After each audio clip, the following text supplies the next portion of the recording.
di debat terakhir ini, di closing statement, ketulusan ada pada Prabowo. Yes, Anda boleh hina. Tetapi seseorang yang angkuh dan tiba-tiba menundukkan kepala, serius mengatakan saya minta maaf pada Pak Anies. Itu soalnya. Dia berupaya untuk satu periode, satu putaran. Tapi dia tahu, publik menyoroti dia dalam dimensi emosi. Kesejukan ada pada Prabowo. Kecerdasan ada pada Anies. Ganjar keangkuhan. Apa dia bilang pada Prabowo tadi? Ditujukan kepada Prabowo. Jangan pilih seseorang yang pernah membunuh, melanggar hak asasi manusia. Gak ada hak sedikit pun Ganjar bicara itu. Yang boleh bicara itu Gibran. Di UGM, Gilbran. Mahasiswa boleh bicara itu. Apa Ganjar? Ganjar bagian dari orang yang mengeluhkan Prabowo ketika Megawati mengangkat Prabowo jadi wakil presiden. Jadi orang ini bangsat itu. Yes, bangsat. Dia tidak punya hak ucapkan itu tuh. Dia bagian dari yang mengeluhkan Prabowo yang diangkat 2009 sebagai wakil presiden. Artinya dia berbohong pada partainya tuh. Kita mau uji orang pada saat-saat terakhir itu. Mestinya Ganjar bilang, terima kasih, selesai. Saya tidak akan komentari soal HAM. Biarkan mahasiswa dan guru-guru besar komentari. Dia menunggangi kemarahan publik, padahal dia nggak ngerti. Dia itu pelaku pelanggaran HAM di Wadas, Kendeng. Kita mesti fair bilang itu tuh. Saya nggak ada peduli dengan capres itu. Saya peduli dengan dimensi kemanusiaan dari bangsa ini. Jadi sekali lagi, saya kasih poin.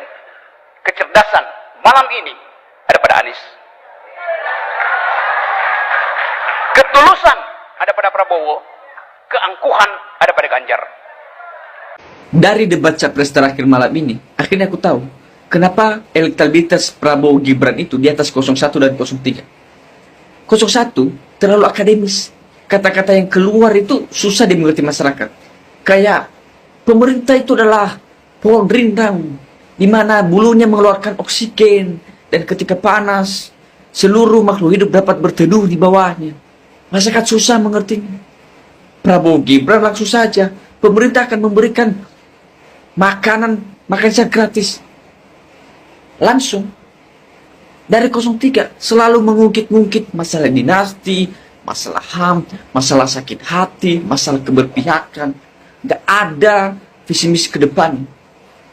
Prabowo menjawabnya dengan minta maaf. Ya minta maaf ya kalau ada salah kata, minta maaf kalau ada salah perilaku. Gitu dong yang harusnya. Saya tertarik banget menganalisa dari debat capres kelima semalam. Oke, secara mayoritas perjalanan debat ini dari awal sampai akhir ini berjalan tidak seheboh dengan debat capres sebelumnya ya, yang banyak blunder, banyak menyerang personal ya. Oke, tapi debat capres kelima semalam itu begitu datar, seperti biasa-biasa saja. Ini yang membuat heboh atau membuat kaget para netizen. Saya rasa debat capres kelima ini yang bisa kita kulik adalah pada saat sesi tanya jawab. Sesi tanya jawab ini pada saat Capres 02 ini bertanya ke Capres 01 dan Capres 03 masalah program atau gagasan. Capres 03 ini bertanya apakah gagasan ini disetujui oleh Capres 01 dan Capres 03. Uniknya, mengiyakan istilahnya menyetujui gagasan dari 02 dengan sedikit tambahan. Tetapi yang unik adalah Capres 03 itu membantah dalam tanda kutip tidak searah dengan gagasan 02. Dan selama perjalanan debat ini yang unik, Capres 02 ini menyadari seandainya gagasan Capres 01 baik dan Capres 03 baik, maka Capres 02 itu setuju bila perlu bisa dilaksanakan. Nah, yang unik lagi bahwa Capres 01 sama Capres 03 ini sepertinya bekerja sama untuk menghajar lagi 02. Tapi nyatanya justru 01 ini sepertinya takut blunder ya. Takut blunder dan takut nyerang personal lagi. Makanya 01 ini agak sedikit jaga jarak. Agak sedikit santun. Justru yang ketiga ini, yang capres 03 ini tetap menghajar. Jadi kalau saya kesimpulkan bahwa 02 mengakui gagasan 01 dan 03 dirasa baik. 01 sama 03 bekerja sama atau bekerja kelompok untuk menghajar 02, tapi pada nyatanya 01 tidak berani menghajar 02, tapi 03 tetap menghajar 02. Tahu maksud saya? Dan justru yang unik ini adalah pada saat closing statement ini yang benar-benar kalian bisa kulik. 01 ini closing statementnya adalah pengalaman ya, menjelajah Indonesia selama setahun ya, yang bertemu dengan jutaan orang, dan faktanya ingin Indonesia perubahan. Itu sebagai closing statement. Jadi saya rasa dari closing statement 01 ini adalah gagasan untuk perubahan dan pengalaman dari capresnya. Ini closing statement dari 01. 02 ini adalah tentang keinginan menjadi Indonesia maju, keinginan menjadi Indonesia lebih baik pada saat generasi emas, dan yang paling menarik adalah permintaan maaf dari capres 02 ini. Permintaan maaf kepada 01 dan permintaan maaf terhadap 03 jika selama kampanye itu menyinggung perasaannya. Bahkan meminta maaf kepada KPU dan yang berkompeten. Ini adalah sebuah sosok negarawan, istilahnya Pak, menjalin kerukunan dan persatuan biar tidak ada benturan ya anak bangsa. Dan yang paling unik adalah 03 nih closing statementnya. Closing statementnya ini bernada seperti ancaman. Belum move on, masih nyinyir. Padahal Pilpres ini kita sudah berjalan ya. Kita tahu bahwa 02 ini sudah mengikuti Pilpres itu dari 2014, 2019, dan kali ini 2024. Tapi closing statement dari 03 ini masalah ya kekuasaan jika dijabat orang yang otoriter, masalah pelanggaran HAM, masalah korupsi diangkat lagi pada closing statement. Padahal sampai detik ini masalah pelanggaran HAM ini kita tahu tidak ada masalah ya, dan kenyataannya sudah diklarifikasi dengan Capres 02. Tetapi pada saat closing statement, mengapa diangkat lagi oleh Capres 03 masalah kekuasaan otoriter, masalah pelanggaran HAM? Tahu maksudnya? Ini seperti menyentil. Kekuasaan otoriter ini menyentil apa? Bisa menyentil Jokowi atau bisa menyentil Pak Prabowo jika Pak Prabowo ini berkuasa. Kemudian masalah korupsi. Siapa yang korupsi? Justru yang korupsi adalah pada pihak Capres 03. Jadi seperti ngambil air di dulang kena muka sendiri. Jadi closing statement yang benar-benar bernada seperti memberikan gambaran kepada konstituen, kepada masyarakat bahwa jangan pilih 02 karena 02 ini bisa otoriter.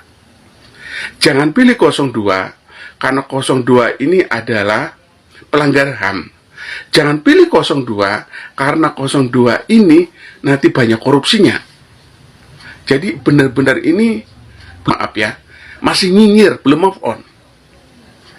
Jadi guys, Anda bisa menilai closing statement mana yang lebih negarawan. Andalah yang menentukan. Dari closing statement semalam, Anda bisa menilai capres mana yang bisa Anda dukung, capres mana yang bisa Anda percaya untuk memimpin bangsa ini. Andalah yang menentukan. Selamat mencoblos 14 Februari 2024. Terima kasih sudah menonton video ini. Kita tunggu di video berikutnya. Bye-bye. Satu-satunya kekurangan Bapak Prabowo Subianto sebagai politisi, beliau itu terlalu polos, terlalu jujur, dan terlalu tulus. Setiap kali beliau menyampaikan pidato atau terlibat dalam debat capres seperti kemarin, panggung politik bagi dia seolah menjadi panggung kejujuran, karakter yang nyaris punah di dalam dunia politik masa kini. Bapak Prabowo tidak seperti politisi pada umumnya yang mahir menyusun narasi dan mengemas dirinya dalam lapisan-lapisan pencitraan politik. Dia adalah manusia terbuka yang tak mampu menyembunyikan esensi dirinya di balik tirai politik. Bahkan dalam dunia di mana setiap gestur diatur dan setiap kata dihitung, Bapak Prabowo muncul sebagai pemberontak yang menolak untuk menyembunyikan sisi-sisi manusiawi yang membuatnya jauh dari kesan perfect politician. Kepribadian Bapak Prabowo ini menggambarkan kepribadian dengan kualitas kejujuran yang otentik. Kepribadian beliau adalah contoh yang langka dari segala jenis kepribadian yang sulit untuk disalahartikan. Tidak ada kedok atau sandiwara, hanya ketulusan dan kejujuran yang mengalir begitu saja. Sementara politisi lain terjerat dalam jaring kesan palsu, Bapak Prabowo tetap utuh menjadi dirinya sendiri meski resiko penilaian publik mengintainya. Ketidakmampuan Bapak Prabowo untuk memainkan peran dalam sandiwara politik menciptakan kontras yang mencolok di tengah panggung politik Indonesia. Bahkan, kejujuran yang disajikan secara mentah-mentah dan tanpa redaksi dapat diartikan sebagai kelangkaan dalam dunia politik, di mana kadang-kadang kebenaran bisa menjadi komoditas langka. Bapak Prabowo mungkin tidak mahir dalam seni pencitraan, tetapi keaslian yang dia tampilkan dapat dianggap sebagai keberanian untuk memimpin dengan integritas. Sebagai negara dengan kompleksitas lapisan sosial dan politik, Indonesia membutuhkan pemimpin yang mampu memotret realitas apa adanya. Dalam hal ini, Bapak Prabowo bisa menjadi simbol keberanian untuk menjadi manusia sejati dalam arena yang penuh dengan strategi dan permainan diplomasi. Mungkin dalam ketidakmampuannya untuk berbohong, kita dapat menemukan harapan bahwa kejujuran masih memiliki tempat dalam kepemimpinan, bahkan di tengah lautan politik yang kompleks. Itu pendapat saya. Kalau ada pendapat lain, kita diskusi di kolom komentar. Thank you. Terkhusus buat Bapak Prabowo, Bapak, sumpah, saya mah kesel, saya gedek, saya emosi sama Anda. Bener, saya gedek banget. Bapak, kalau misalkan dinyinyirin sama orang lain, dijatuhkan sama orang lain, disindir-sindir sama orang lain, apalagi lawan main Anda bales, jangan diem aja. Bapak terlalu baik, terlalu diem gitu loh Pak. Bapak ini kan dijepit di tengah-tengah nih Pak. Kanan kiri kan ada nih Pak yang suka nyinyirin Anda bales Pak. Ya Allah, Bapak yang nyalonin, saya yang emosi. Diem aja Bapak ini nggak mau bales. Sama satu lagi, kurang manis janji-janji Bapak Prabowo. Kurang manis Pak, harus tambah lagi gulanya. Contohnya KTP ajaib tuh. Coba kurang manis apa tuh KTP? Ayo, bisa buat apa aja tuh KTP? Coba tuh Bapak. Sama satu lagi Pak, BBM gratis kalau jadi. Nah loh tuh, kan manis.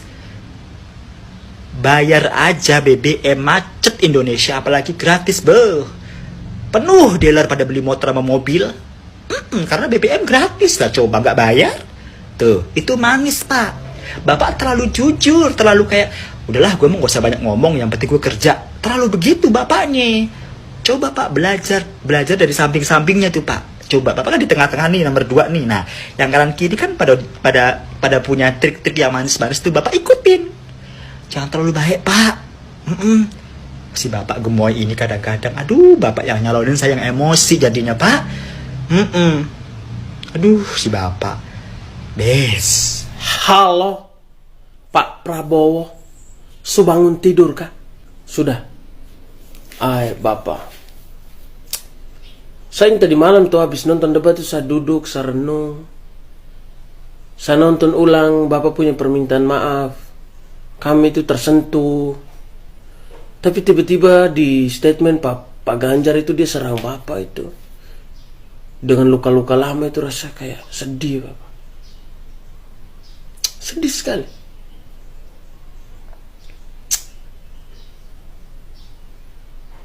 Ini menunjukkan Bapak bahwa beliau terlalu ambisi untuk berkuasa. Tidak punya cara lain, tidak punya gagasan yang pas. Sampai dia menyerang secara personal untuk menjatuhkan Bapak dan Mas Gibran. Tapi tenang, Pak. Tenang! Nenek moyang dan Laskar Prabowo ada di belakang Bapak. Kita pastikan 14 Februari nanti Bapak, Prabowo Gibran naik tahta untuk bangsa dan negara Indonesia ini. Selamat pagi, Pak.